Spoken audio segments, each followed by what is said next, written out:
So I have no idea who this white lady is supposed to be in the middle of this picture. AI, what the world is this? So I see the pictures, the names down to the bottom, right? From left to right. I don't know if that's supposed to be Stacey or what, but this is crazy.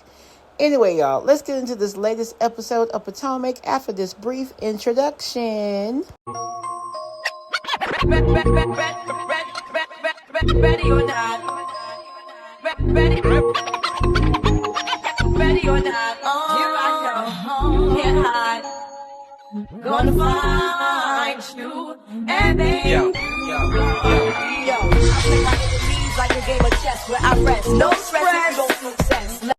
Hey everybody, welcome to my channel. I am B. Renee, and this is B. Renee Says, where I talk about my life in the entertainment industry, as well as a full-time working professional, and I talk about reality TV, life, love, and everything in between. Please be sure to like, share, comment, subscribe to the channel, hit that notification bell so you'll be notified of any video I drop. Now let's get into it.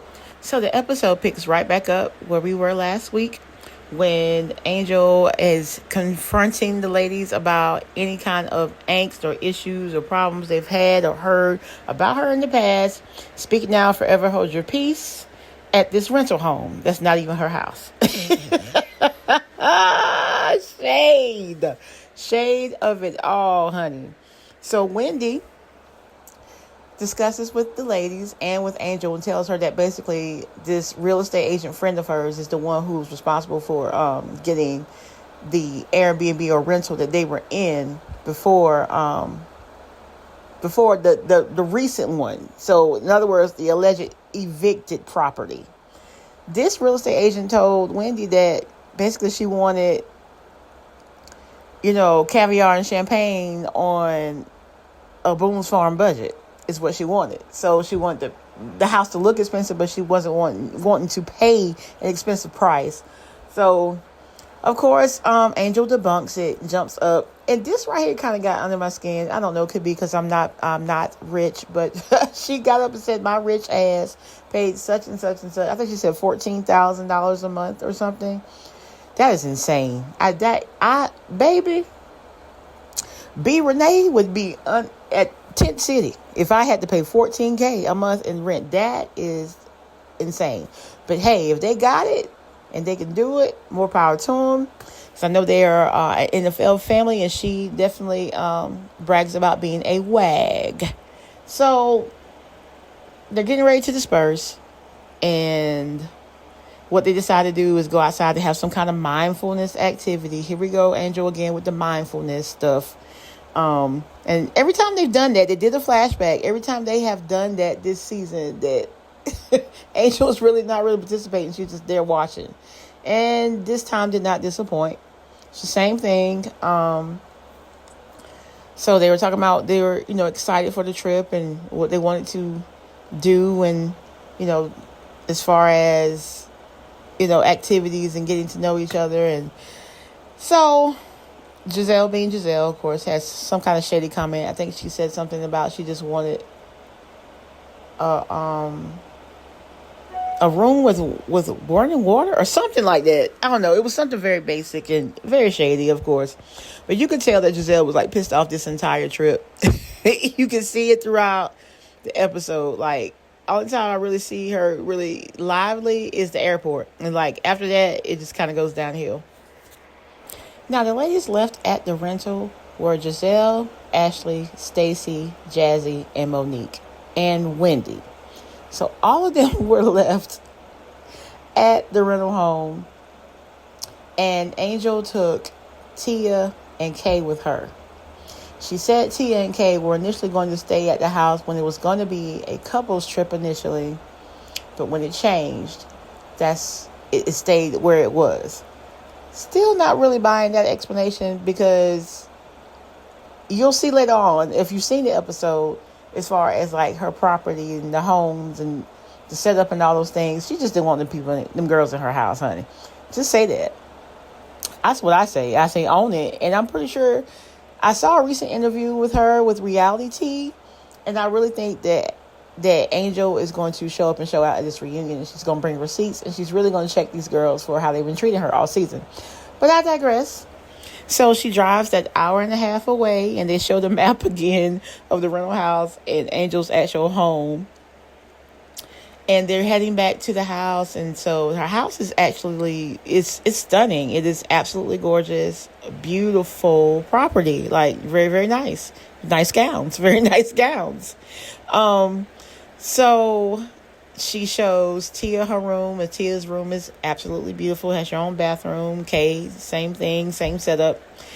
And the ladies at the rental house are struggling to have water. The water is going off and on intermittently, and that makes for an awful trip if you don't have the basics. Like, who does that? And she goes into an explanation, Angel does, later on in the episode. But, again, not sure if I'm buying this. She just didn't want them girls in her house, and she just put them up in the property, and it was what it was. So, we've got the first day in Colorado, and the ladies are actually getting ready after suffering with the water, headed out to Angel's home for a mixer.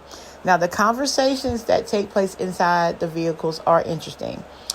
One, I would say Ashley and Wendy and Giselle were definitely ticked off because of the accommodations and all those things.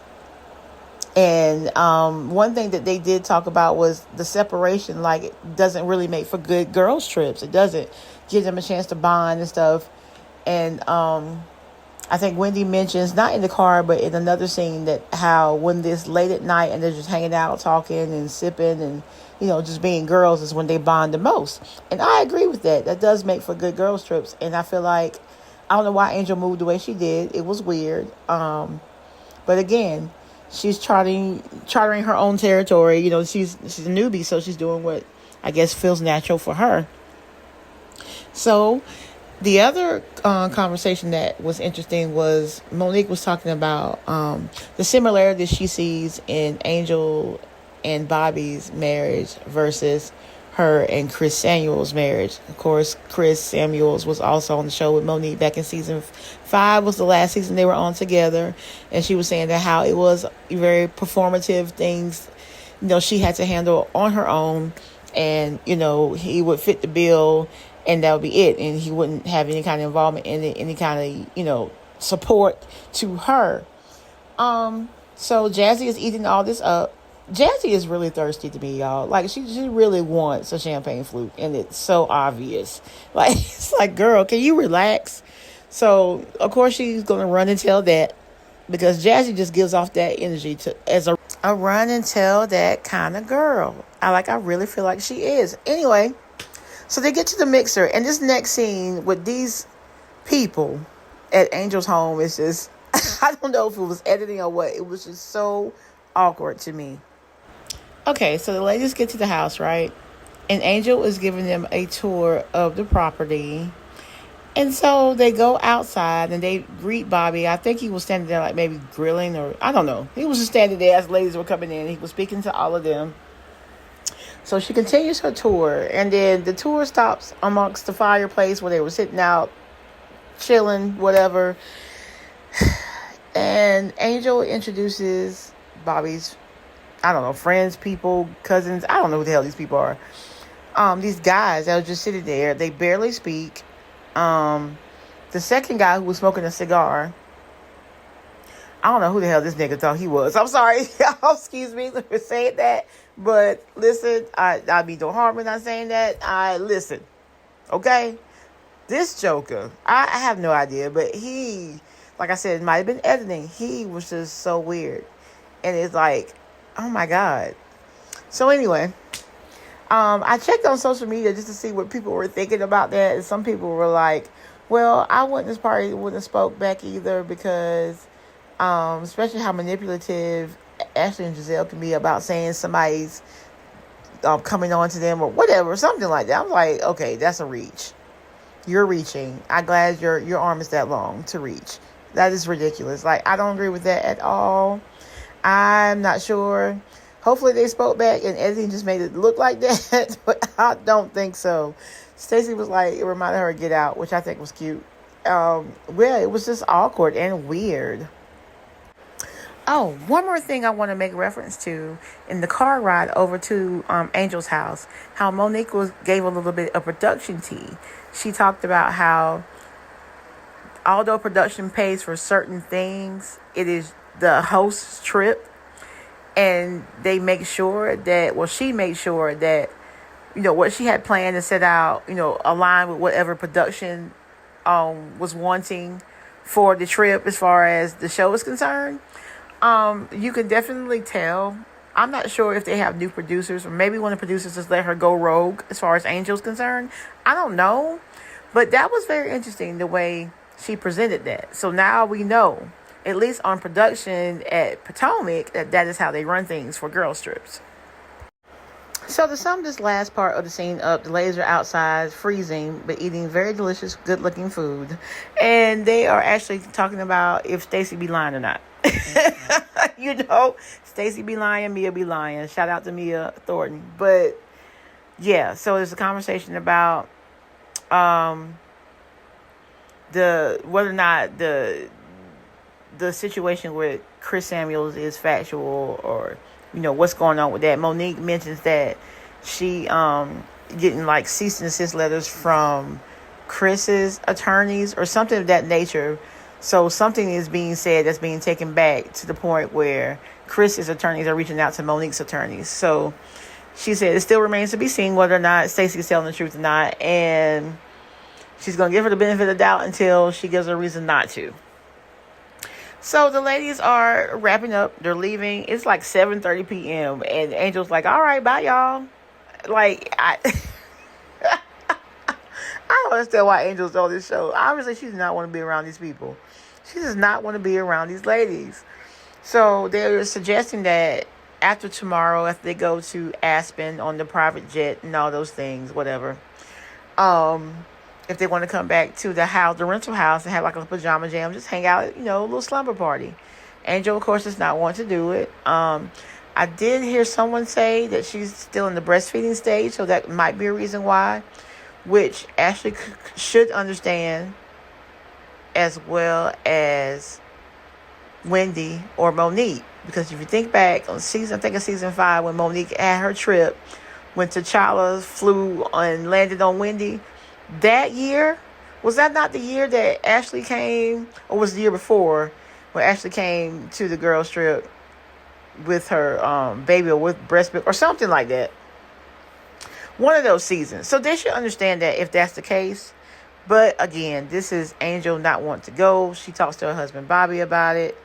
She thinks that, there's an issue with her saying, let me check with my husband. And I don't see the harm in that if they have small children, and they do. But yeah, so she was going to be hanging out with them all day. The next day is like she don't want to hang out all night with them. So that's basically where the episode ends. They go back to this hour-and-a-half ride back to this long, dark behind road with trees and owls and snakes and spiders. You know how production does. And again, there's no water. So they started off with no water. They ended up with no water. But that's all I have for this week's episode of Potomac. Be sure to like, share, comment, subscribe to the channel. Hit that notification bell so you be notified of any video I drop. My voice is tired, y'all. I got plenty of auditions coming up this week as well as this month. But I'm excited. Got another shout out. I will put a short out on that. We got another show coming up at the end of this month. But I will see for you guys, or hear from you guys in the next video. Bye.